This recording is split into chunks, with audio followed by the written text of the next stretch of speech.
Hey guys, welcome back to the channel, and today I'm going to be doing a movie review on F1. Yeah, did not expect to be actually watching this at cinemas, but here I am now talking about how I'm going to be watching this movie at the cinemas. The film follows Brad Pitt as a washed out Formula 1 race car driver who's asked by a struggling F1 team to basically help them, win. And I'm guessing he does end up doing it because that's what the film's about. But yeah, so F1, the funny thing about this film is that I am not an F1 fan at all. I know nothing about F1, apart from maybe some couple of big names like Lando Norris and Max Verstappen, who are like one of the best in the world at the moment. But the actual film and the actual film perspective, so I love films. I watch films all the time, as you can see for this. But yeah, the main reason why I'm seeing this is not because I'm an F1 fan, it's because of the cinematic spectacle and visuals I can imagine that we'll be watching on the big screen.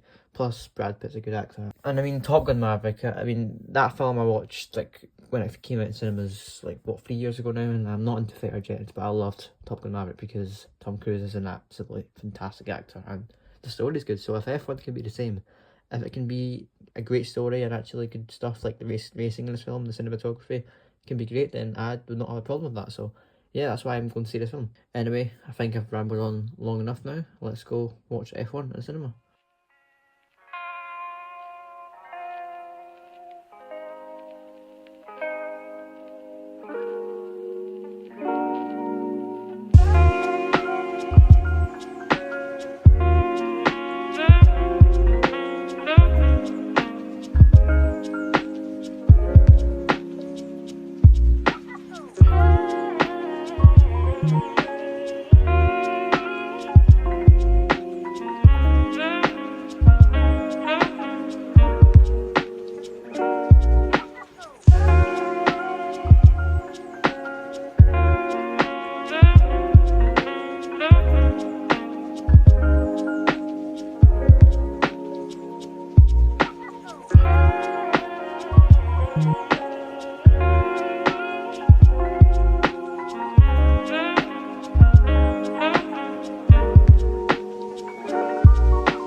Some people look at Sonny Hayes.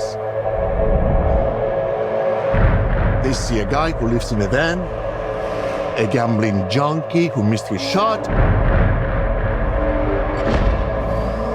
the best that never was. But I see possibility. And if you don't love me now, we'll never. My rook is a phenomenal talent, but he's young. Ever break the chain. You plus him, boom, I got a team. I can still. When was the last time you won a race? Sunday, Daytona. Oh, I'm sorry. I meant Formula One. Oh, I'm sorry. Then same as you.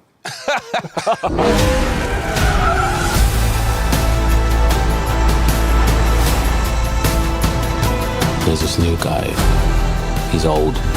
He's such a prick. He's quick though. If you had any constructive criticism for each other, what would it be? Don't be such an a ass. dickhead. That was constructive. Wow.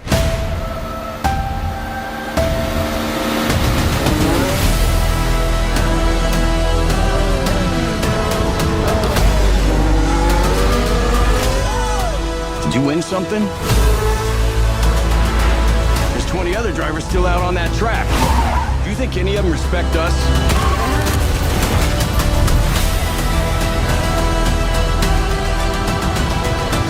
They're saying Sonny Hayes isn't a has-been. He's a never was. If the last thing I do is drive that car, I will take that life, man. 1,000 times. I'm offering you an open seat in Formula One. The only place you could say, if you win, you are the absolute best in the world.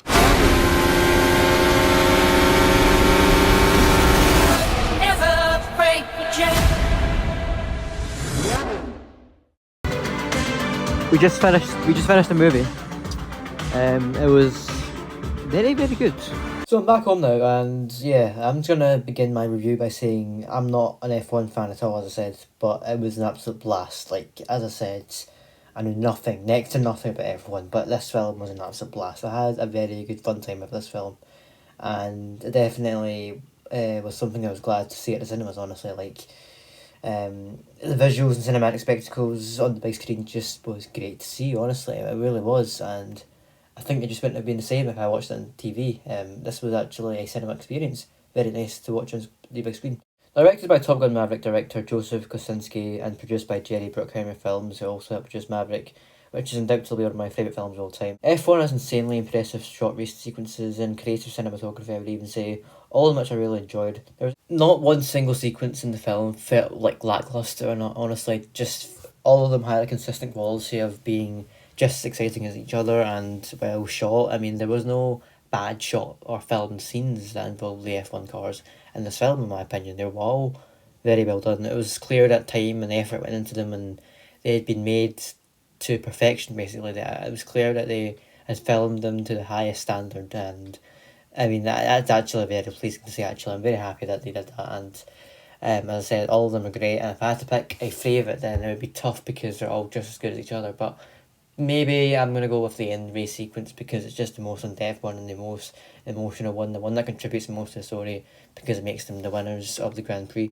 Then bringing in real F1 race drivers like Lewis Hamilton and Max Verstappen really helped as well. I mean, those were real drivers. I'm pretty sure most of the cast were real drivers aside from maybe Brad Pitt and the actor for JP, who I don't know his name. But still, Brad trained to, drive an actual real authentic F1 car, and that is respect, props to him actually for learning to drive that, because being an F1 driver, I know, is not very easy.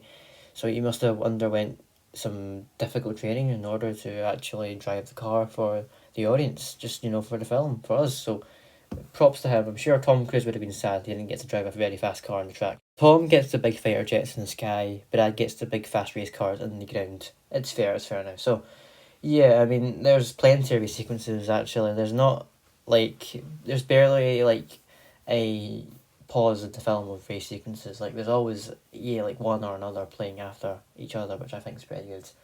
And I don't really have any main issues with the race sequences, maybe apart from maybe some of them when they were compiled into, and I understand it's part of a montage, but very rushed montage. We could have expanded maybe the montage but a bit more, and then it would have been perfect. But nonetheless, everything else was great. There was even a Daytona race sequence at the beginning, which was not related to F1 of some sort, but was thrown in anyway because it was just really, really cool. I mean, I sure thought it was cool. So yeah, there was plenty of race sequences.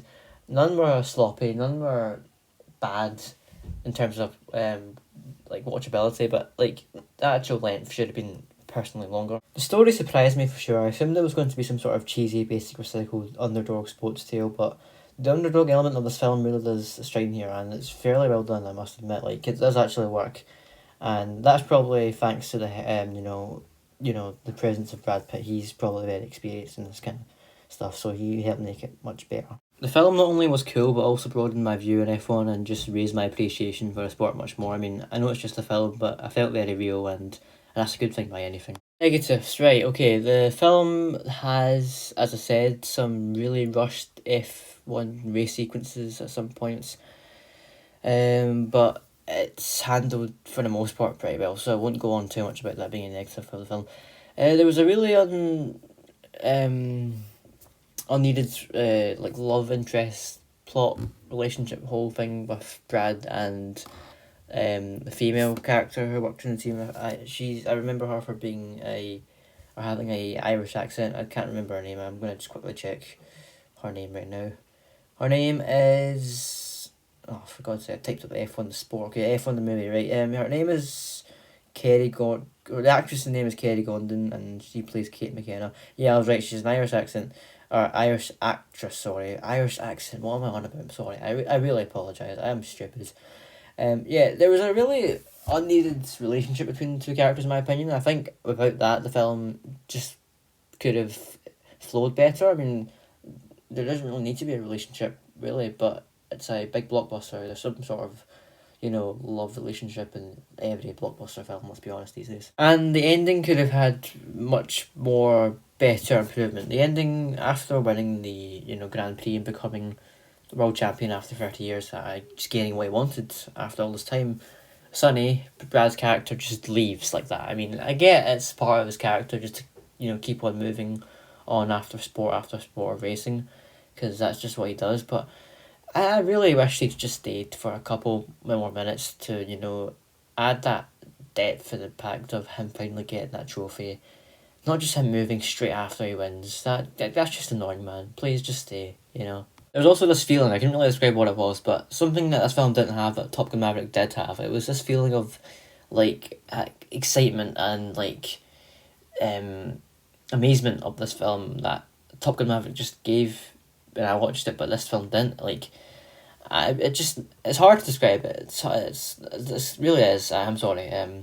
But if this film did have that feeling I had when Top Gun Maverick was watched in cinemas, then I think this film could very well be quite close to Maverick and possibly rated even higher by me. But in the end, this film gets a 3.5 out of 5 stars and a 7 out of 10. Still a great film, F1, very good film. And as I said, happy I watched it in cinemas. It was very fun and great, and also, of course, made me understand F1 much more. Just more than racing, actually. I realised more than racing.